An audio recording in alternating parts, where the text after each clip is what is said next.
Howdy, Lynn Davis here with part 2 of my video blog entry about the key system in music, why it's built the way it is, how it works, and hopefully giving you some tools to learn how to spell your way around all the keys in music, upside down, forwards, backwards, inside and out, for the rest of your musical life. So let me tell you a brief story about how I acquired these tools myself. I visited with a teacher in the early 90s back in Los Angeles who at the time was very expensive even by today's standards. I paid him for several lessons in advance. Mind you, I was a music teacher already myself for several years at this point, so I felt like that was money quite well spent. He took me in, he sat me down, he asked me right off the bat, how well do you know your keys in music? And I said, well, I know them pretty well, and I proceeded to regurgitate to him some information that I had memorized as a kid as it was presented to me. There are 4 sharps in the key of E, F, C, G, and D. Sir. So he said, well, that's great, but now just spell me the notes in the key of E. And so I did. So I went E, F sharp, G sharp, A, B, C sharp, D sharp, E. And he said, what are you looking at? And I realized at that point he had busted me on using a visual cue to relay the information. My earliest memory of the key of E was a visual memory of the keyboard, so that's what I was looking at. Then he asked me, well, what's the 6th note in the key of E? And I had to kind of count on my fingers real quick to get there. And he said to me, you don't really know your keys too well, do you? Which was a pretty crushing blow to someone who considered themselves, you know, knowledgeable on the subject and had been a teacher already for some time. Fortunately, he didn't just kick me to the curb after that discovery. He gave me these fine tools for learning how to ingrain that information beyond any thought. His standard was set by when he asked me, okay, spell me your name first and last. And I spelled my name for him, L-Y-N-N-E-D-A-V-I-S. I had to look him right in the eye, L-Y-N-N-E-D-A-V-I-S. And he said, now that's some spelling.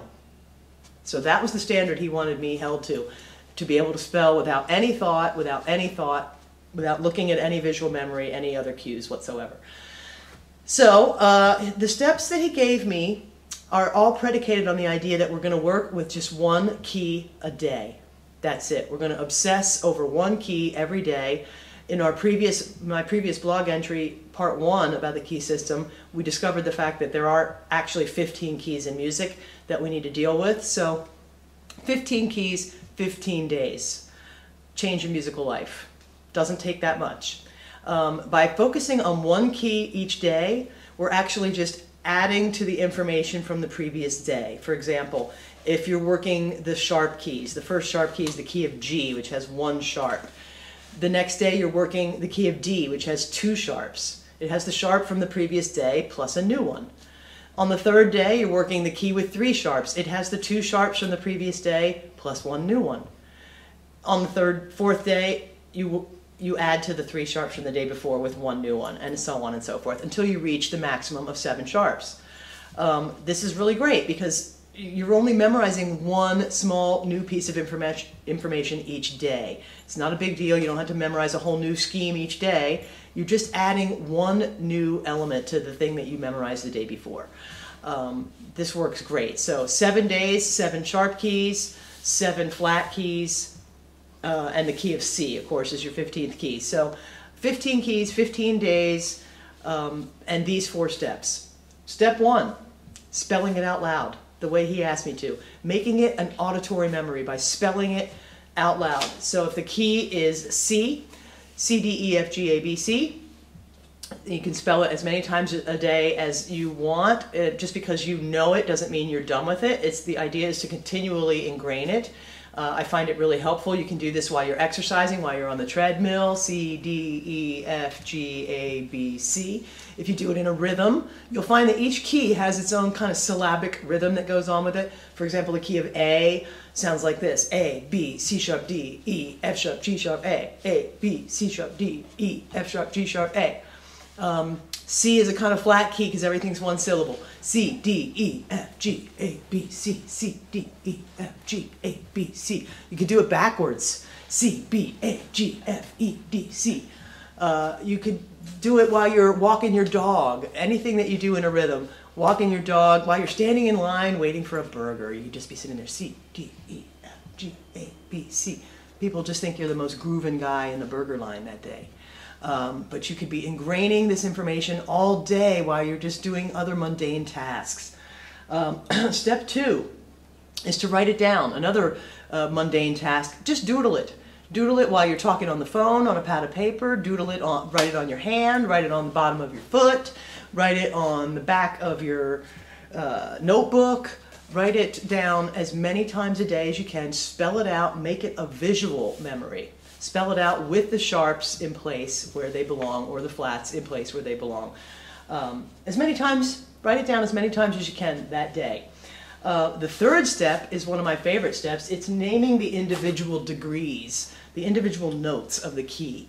So you take a set of playing cards, for example, and take ace through 7 of diamonds in a playing card deck. Or you can go to my website and get these degree cards, which you can pick up on my website for free, which are the same thing. You can print these out, any color you like, and you just have to cycle through them. Whatever number comes up, you name that note in your key of the day. So if the key of the day is C, 3, that's E, 2, that's D, 7, that's B, 5, that's G, 4, that's F, 6, that's A, 1, that's C. And I find if you do this about 3 times in a row for each sitting during the day, you will notice immediately the improvement that you're making. The memory of which note is which in that key starts to become really solid. And we also may recall from previous blog entries about the musical alphabet, which is so absolute and hardwired in all of our musical situations, that when you're memorizing the degrees of the key of C, you're memorizing the degrees of any scale that starts on a C. So you can pick any mode or anything. The 4th degree is some kind of F. The 6th degree is some kind of A. The 1st is a C. The 3rd is always some kind of E. The 2nd is always some kind of D. The 7th is always a B. The 5th is always a G, and so on. So by working with the alphabet in this way, you're actually hardwiring your ability to think your way around in all these different keys quite a lot better than before. So the 4th and final step, one of the most important, is to say it and play it. You've got to pick up your instrument. In my case, I would pick up my bass, I would go to it, and I would find the notes in the key of C, and I would slowly, with attention and awareness of what I'm doing, spell the notes of the key as I play it. I would do it in every register I could find on my instrument. I would do it in every position I could find on my instrument. Those notes may present in the same register but in different positions on your instrument. So it's just good to just find all the notes in the C scale and play them and say them out loud, just nice and slow with attention to what you're doing there. So that's the 4th and final step. There's quite a few things on my website that can help you get started with all this. One of them is this document right here. It shows you all 15 keys in the order that you would want to study them from day to day. 15 keys, 15 days. It shows you all the degrees and everything. That is on my website also. I hope this is helpful to you. I think it's really well worth doing. It's a basic music literacy skill to know what notes are in the key of E and which one of those is which. When you're playing in the key of E, we all know musicians communicate in numbers a lot across the bandstand. So to be able to stop, to be able to not have to stop and think, what's the 6th of E again? And when someone's telling you to go to the 6th chord, is just incredibly efficient and handy. So those of you who have been messing with it over the years and not quite have it dialed in, or those of you who are just starting from scratch and don't want to waste a lot of time farting around with it the way a lot of us did before we really, really knew it, this is the way. Do it like this and you will never have to do it again. I hope you find this helpful. I hope you undertake the challenge for the next 15 days and start spelling keys starting tomorrow with the key of C.